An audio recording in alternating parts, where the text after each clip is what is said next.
Hello guys, तो आइए आज से हम लोग शुरू करेंगे क्लास 11 का एक नया सा चैप्टर जो कि पहला चैप्टर होगा और चैप्टर का नाम है द लिविंग वर्ल्ड।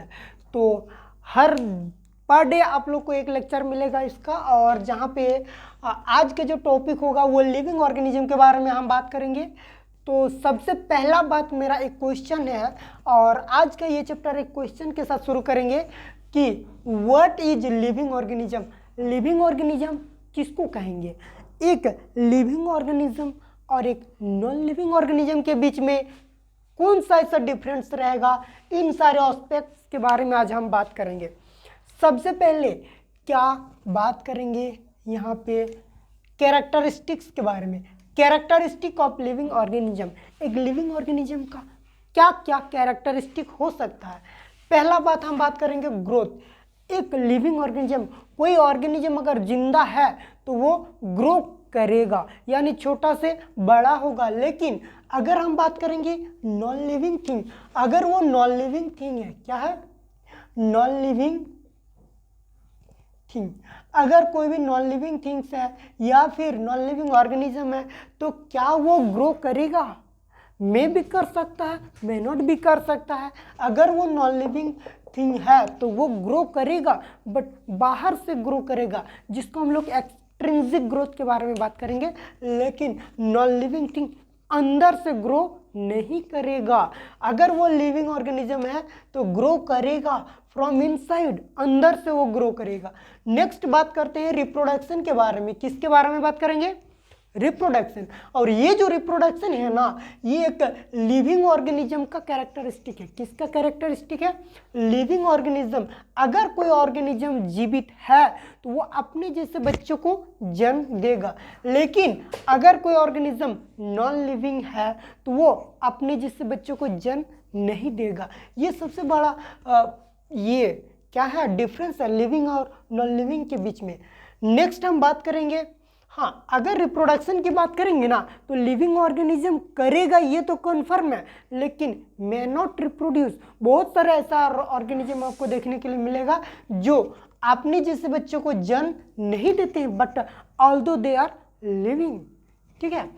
नेक्स्ट हम बात करेंगे मेटाबॉलिज्म के बारे में। किसके बारे में?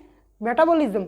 मेटाबॉलिज्म वो कैरेक्टरिस्टिक होता है, मेटाबॉलिज्म हम उसको बोलेंगे जो हमारे लिविंग ऑर्गेनिज्म के बॉडी के अंदर होने वाले ओवरऑल जो रिएक्शंस होते हैं ना, उनको हम मेटाबॉलिज्म में रखते हैं। आगे आएंगे तो बात करेंगे मेटाबॉलिज्म में आता है कैटाबॉलिज्म और एनाबॉलिज्म। ठीक है, यानी ओवरऑल रिएक्शन हमारे बॉडी में बहुत सारे समय कंटिन्यूअसली एक बड़ी चीज टूट टूट के कोई बहुत सारे छोटे चीज़ों में कन्वर्ट होते हैं, और बहुत सारे छोटे छोटे मॉलिक्यूल्स जुड़ के एक बड़े मॉलिक्यूल्स बनाते हैं। इन सारे ओवरऑल रिएक्शन को हम एक साथ मेटाबॉलिज्म बोलते हैं, और ये हमको only and only living organism में देखने के लिए मिलेगा। नॉन लिविंग ऑर्गेनिज्म में मेटाबॉलिज्म बिल्कुल नहीं देखने के लिए मिलेगा। ठीक है। नेक्स्ट हम बात करते हैं सेलुलर ऑर्गेनाइजेशन। सेलुलर ऑर्गेनाइजेशन यानी अगर कोई ऑर्गेनिज्म लिविंग है तो वन या मोर देन वन, एक या एक से ज़्यादा, यानी अनेकों सेल से बने हुए होंगे। अगर किसी ऑर्गेनिज्म सेल कोई भी सेलुलर स्ट्रक्चर नहीं है, यानी वो लिविंग ऑर्गेनिज्म के अंदर हम नहीं रख सकते हैं। ठीक है, यानी वो लिविंग ऑर्गेनिज्म का कैरेक्टरिस्टिक नहीं हो सकता। Next and the most important जो कैरेक्टरिस्टिक है ना, जो लिविंग ऑर्गेनिज्म है तो उसके अंदर वो कैरेक्टरिस्टिक मिलेगा ही मिलेगा, और वो कैरेक्टरिस्टिक है कॉन्शियसनेस। कॉन्शियसनेस का मतलब होता है कि वो अपने इन्वायरमेंट के प्रति जागरूक होगा, उसको सेंस करेगा और उसके अगेंस्ट में वो रेस्पॉन्ड भी करेगा, जो कि हमको नॉन लिविंग थिंग्स में देखने के लिए नहीं मिलते हैं। हमको एक लिविंग ऑर्गेनिज्म है, हमको ठंडा लगती है, एहसास होता है, कहीं पे कांटा चुभ जाती है तो हमें दर्द होता है, कहीं गर्म चीज़ों को टच करते हैं ना तो हमें पता चलता है, और इन सारे कैरेक्टरिस्टिक को हम कॉन्शियसनेस के अंदर रखते हैं। लेकिन एक पत्थर, एक नॉन लिविंग थिंग अगर है तो उसको गर्म लगेगा तो भी पता नहीं चलेगा, ठंडा लगेगा फिर भी पता नहीं चलेगा। इसीलिए जहाँ पे रखा हुआ है वहाँ पे फैला हुआ है, वो अपने से उठ के कहीं पे जा नहीं सकता है। ये सारे चीज़ों के बारे में पढ़ेंगे। इसके अलावा कॉन्शियसनेस के अलावा बहुत सारे कैरेक्टरिस्टिक हैं, जैसे कि मूवमेंट की बात करेंगे, ठीक है, ट्रांसपोर्टेशन की बात करेंगे, ये सारे भी आते हैं हमारे लिविंग ऑर्गेनिज्म का कैरेक्टरिस्टिक। एक एक पॉइंट को हम देखेंगे। इनमें से यहाँ पे एक लाइन लिखा हुआ है, growth and reproduction. Growth and reproduction यानी किसकी किसकी बात कर रहे हैं, ये दोनों बात कर रहे हैं। ग्रोथ एंड रिप्रोडक्शन की जो बात करते हैं ना, ये are not the defining properties of living organism. Defining property नहीं है। डिफाइनिंग प्रॉपर्टी किसको बोलेंगे, डिफाइनिंग प्रॉपर्टी हम उसको बोलेंगे जिसके बिना एक ऑर्गेनिज्म जिंदा नहीं रह सकता है, वैसे प्रॉपर्टी को हम बोलते हैं डिफाइनिंग प्रॉपर्टी। आइए बात करते हैं यहाँ पे रिप्रोडक्शन या फिर ग्रोथ। अगर कोई ऑर्गेनिज्म, एनिमल के केस में क्या देखते हैं ना कि एक एनिमल कुछ देर तक बड़ा होता है, लंबा होता है, उसके बाद उसका ग्रोथ रुक जाता है। अगर कोई एनिमल का ग्रोथ रुक गया है और अगर वो बड़ा नहीं हो रहा लेकिन फिर भी वो जिंदा तो रहेगा, वो लिविंग ऑर्गेनिज्म कहलाएगा। हम इसीलिए ग्रोथ को डिफाइनिंग प्रॉपर्टी नहीं बोल सकते हैं ऑर्गेनिज्म का। नेक्स्ट बात करते हैं रिप्रोडक्शन के बारे में। अगर आप रिप्रोडक्शन की बात करते हो तो ये भी एक डिफाइनिंग प्रॉपर्टी नहीं है। क्यों? क्योंकि ये तो सच है कि एक लिविंग ऑर्गेनिज्म रिप्रोड्यूस करेगा, लेकिन ये रिप्रोड्यूस अगर नहीं करेगा तो क्या वो ऑर्गेनिज्म मर जाएगा? नहीं, बिल्कुल नहीं। इसीलिए ये रिप्रोडक्शन नहीं भी करेगा ना तो एक एनिमल कम से कम जिंदा तो रहेगा ना। हाँ, इसीलिए इसको हम डिफाइनिंग प्रॉपर्टी में नहीं रखते। ऐसा नहीं है कि कोई ऑर्गेनिज्म है और अगर वो रिप्रोडक्शन नहीं किया तो मर जाएगा। अगर ऐसा कोई, ये लाइफ प्रोसेस के अंदर आप लोग ने 10th क्लास में पढ़ा है, ये लाइफ प्रोसेस, ऐसा कोई प्रोसेस अगर किसी एनिमल के बॉडी में अगर परफॉर्म नहीं हो तो वो एनिमल अगर मर जाएगा तो ऐसा लाइफ प्रोसेस को हम लोग बोलते हैं डिफाइनिंग प्रॉपर्टी। इसके अलावा यहाँ पे बहुत सारी चीज़ें हमको देखने के लिए मिलेगा, जैसे कि एक्सक्रेशन हो गया। एक्सक्रेशन का मतलब क्या है, जो अपना बॉडी से कचरा चीज़ को बाहर निकालते हैं, वो भी एक प्रकार का एक्सक्रेशन भी यहाँ पे छूट गया है। एक्सक्रेशन की बात करते हैं, ये एक्सक्रेशन की बात करते हैं, एक्सक्रेशन की बात करते हैं, ट्रांसपोर्टेशन की बात करते हैं। मेरा पूरे बॉडी में खून दौड़ रहा है, ब्लड मूव कर रहा है, ये सारे प्रॉपर्टी भी किसके अंदर आते हैं? ये आते हैं लाइफ प्रोसेस के अंदर। कचरा चीज़ को जैसे कि यहाँ पे बात करते हैं बाहर निकलने का, तो ये नॉन लिविंग ऑर्गेनिज्म में कोई ज़रूरत नहीं पड़ता। नेक्स्ट मेटाबॉलिज्म की अगर बात करते हैं, सेलुलर ऑर्गेनाइजेशन की बात करते हैं, कॉन्शियसनेस की बात करते हैं, या फिर एक्सक्रेशन की बात करते हैं, इन सारे वो प्रोसेस होते हैं ना जिनके बिना एक ऑर्गेनिज्म, लिविंग ऑर्गेनिज्म जिंदा नहीं रह सकता है। ठीक है, चलिए आज हम बात करेंगे, एक एक चीज को हम देखेंगे शुरुआत से। पहला शुरुआत करेंगे हम ये ग्रोथ से। किसकी बात करेंगे?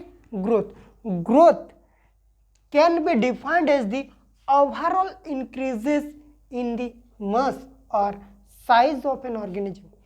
किसी भी ऑर्गेनिज्म का साइज के बारे में बात करेंगे। अगर एक ऑर्गेनिज्म है वो अंदर से छोटा से बड़ा हो रहा है, सेल का नंबर बढ़ रहा है, कोई ऑर्गेनिज्म अगर उनका साइज बढ़ रहा है, तो ऐसा केस को हम क्या बोलते हैं? ग्रोथ। और ये क्या है ना कि एक लिविंग ऑर्गेनिज्म का प्रॉपर्टी है, बिल्कुल सही है। लेकिन अगर थोड़ा सा आगे आके हम देखेंगे ना तो ग्रोथ को भी हम दो कैटेगरी में डिवाइड करते हैं कि किसी भी एनिमल में ग्रोथ कैसे हो रहा है, क्या वो अंदर से हो रहा है या बाहर से हो रहा है। अगर किसी एनिमल का अंदर से ग्रोथ हो रहा है ना तो वैसा ग्रोथ को हम लोग का इंट्रिंसिक ग्रोथ बोलेंगे। इन मतलब फ्रॉम इनसाइड। किसी भी ऑर्गेनिज्म का अगर ग्रोथ अंदर से हो रहा है तो वैसा ग्रोथ को क्या बोलेंगे? इंट्रिंसिक ग्रोथ बोलेंगे। क्या बोलेंगे? इंट्रिंसिक। हाँ, लेकिन अगर किसी एनिमल का ग्रोथ बाहर से या फिर किसी भी थिंग्स या फिर किसी भी चीज़ का अगर ग्रोथ बाहर से किसी भी चीज़ का डिपोजिशन के थ्रू हो रहा है ना, तो वैसा ग्रोथ को हम लोग का एक्सट्रिंसिक ग्रोथ बोलते हैं। क्या बोलेंगे? बिल्कुल सही, एक्सट्रिंसिक।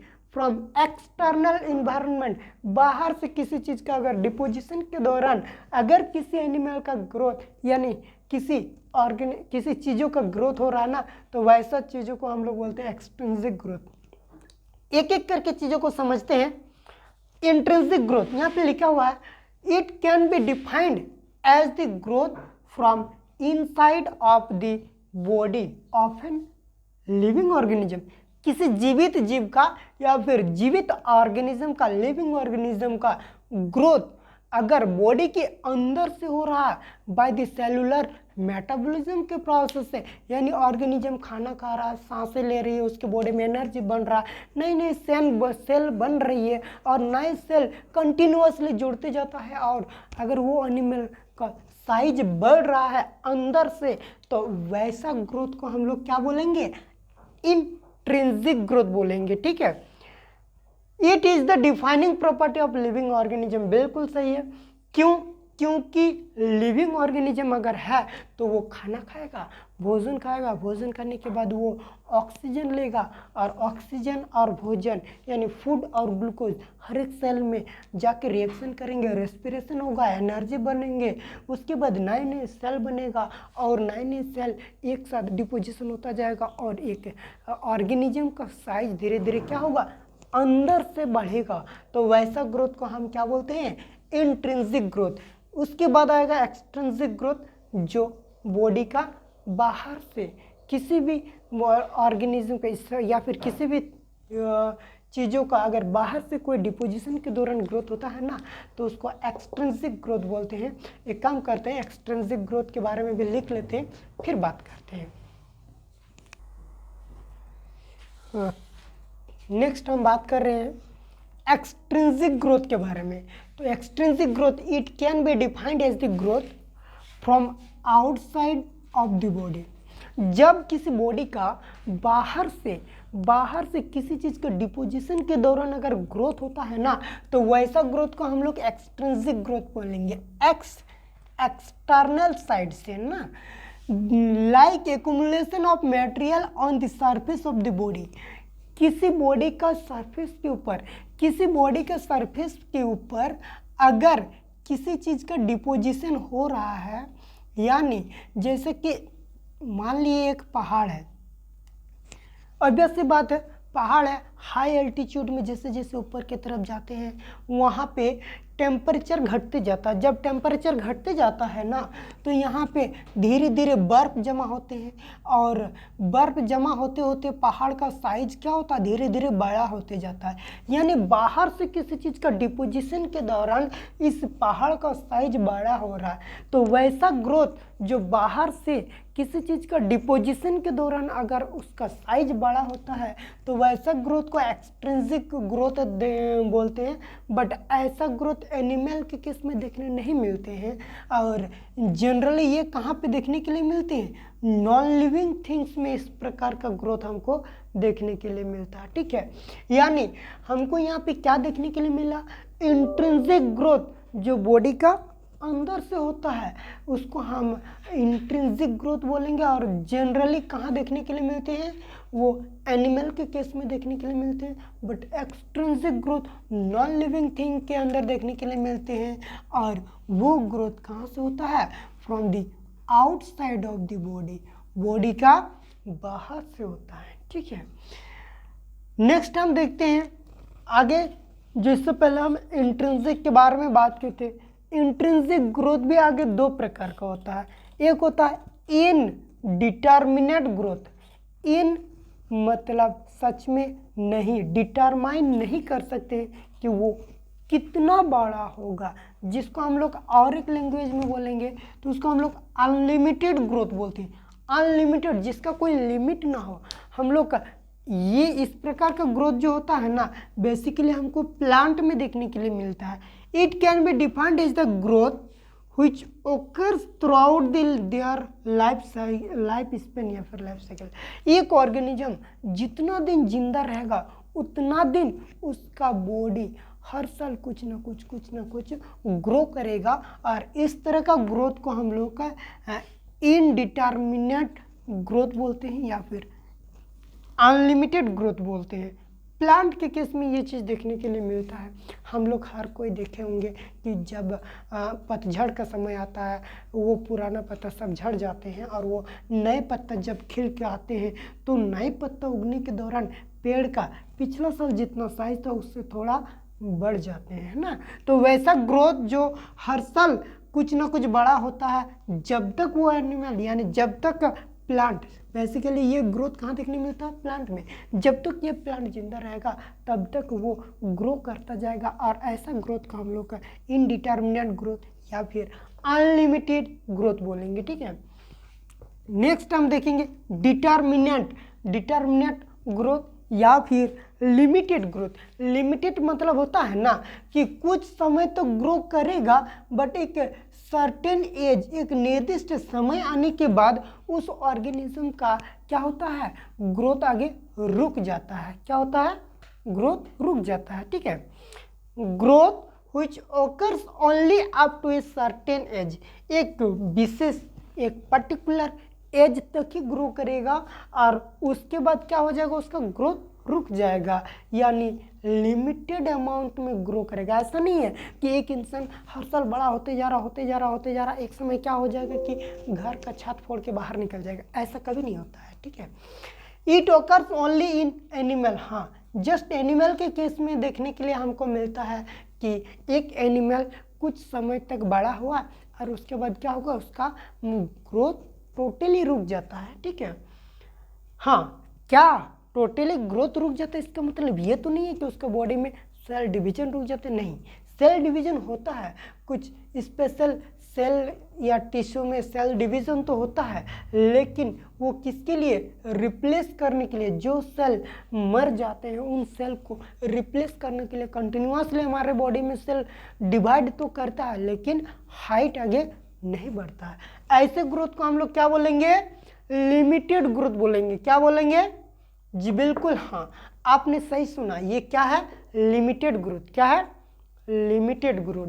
तो आज का इस लेक्चर में बेसिकली जो हम लोग सीखे ना कि एक ऐसे प्रॉपर्टी के बारे में पढ़ रहे हैं जो कि लिविंग ऑर्गेनिज्म में हमें देखने के लिए मिलती हैं, और वो ग्रोथ के बारे में। ग्रोथ जनरली एक ऑर्गेनिज्म है, ये बिल्कुल सही ग्रो करेगा। तो ग्रोथ भी दो प्रकार का होगा। जब किसी भी चीज़ों का बाहर से ग्रो, किसी भी चीज़ों का डिपोजिशन के दौरान बाहर से किसी भी बॉडी का सरफेस के ऊपर में डिपोजिशन के कारण अगर ग्रो हो रहा है ना, तो वैसा ग्रोथ को हम लोग एक्सट्रिंसिक बोलेंगे। अंदर से हो रहा तो इंट्रिंसिक बोलेंगे, ठीक है। इंट्रिंसिक आगे दो प्रकार का हो रहा है, एक इनडिटर्मिनेट या फिर अनलिमिटेड, और एक होता है लिमिटेड या फिर डिटर्मिनेट। अनलिमिटेड ग्रोथ में जब तक जिंदा रहेगा तब तक ग्रो करेगा। लिमिटेड में एक निर्दिष्ट एज तक वो क्या करेगा? ग्रो करेगा, फिर उसका ग्रोथ रुक जाएगा। ये एनिमल के केस में देखने के लिए मिलेगा और ये प्लांट के केस में देखने के लिए मिलेगा। आज का लेक्चर पे इतना ही पढ़ते हैं, फिर मिलते हैं आप लोग से एक नए लेक्चर में और एक नए टॉपिक के साथ। तब तक के लिए आप सबको बाय बाय।